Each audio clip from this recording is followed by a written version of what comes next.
చేసుకోండి. అనేక సార్లు కొనడానికి ముందుకు రావడం, అప్పుడు బీజేపీ వాళ్ళకి ఇచ్చేవాళ్ళు వీళ్ళు ఫీడ్బ్యాక్లు, అపోజిషన్లో ఉన్నారు కాబట్టి. బీజేపీ వాళ్ళు అది పట్టుకుని హడావిడి చేసేవాళ్ళు, ఏది కొనకుండా అయిపోయినాయి. కాంట్రాక్టులు బిగిన్ చేయడం, రద్దు చేయడం, బిగిన్ చేయడం, రద్దు చేయడం.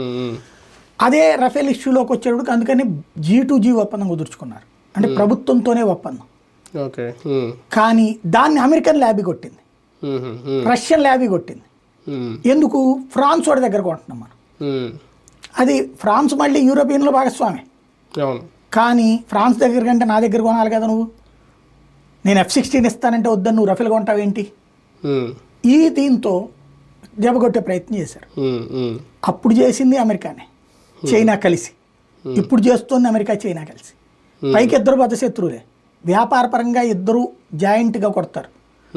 వాళ్ళ ప్రధాన లక్ష్యం ఏంటంటే భారత ఆర్థిక మూలాలైనటువంటి టాప్ 10 కార్పొరేట్ వ్యవస్థల్ని దెబ్బకొట్టేస్తే, గత్యంతరం లేని పరిస్థితి తీసుకొస్తే అప్పుడు విదేశాలకి సచ్చినట్టు ఆప్షన్ వస్తుంది. ఇదే ప్రధాన లక్ష్యంతో నడుస్తుంది. దానికి సాకులు 100 ఎత్తుకుతారు. ఇప్పుడు దాన్ని ఏమంటాం, లంచం ఇచ్చినోడు నేరస్తుడయ్యాడు. లంచం ఇవ్వబడింది ఇండియాలోనంట, ఇచ్చినోడు ఇండియా వాడట. ఇక్కడ సాగు ఇక్కడ చేస్తారు కదా, మధ్యలో వాడికి ఏంటి సంబంధం అంటే, వాడి దేశంలో కొంతమంది వీడికి డిపాజిట్లు చేశారట కాబట్టి అంట. ఆ లెక్కనైతే అమెరికా వాడికి సంబంధించి వాడి దేశానికి సంబంధించినటువంటి అధికారులు, వాడి దేశానికి సంబంధించిన వ్యాపారస్తులు ఇక్కడ చేస్తున్న దాష్టికం ఎంత ఉంది. ఇప్పుడు దాని పేరు ఏమంటాం మనం, వ్యాక్సిన్.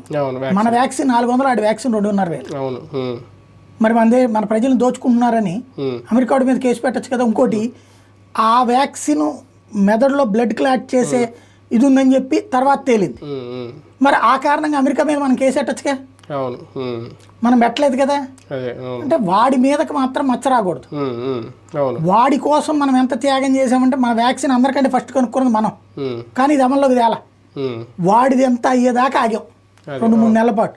ఈలోపు తయారీ చేపిస్తూ కూర్చున్నాం మనం. వాళ్ళిద్దరు అనౌన్స్ చేశాక బ్రిటన్ వాడిది, అమెరికా వాడిది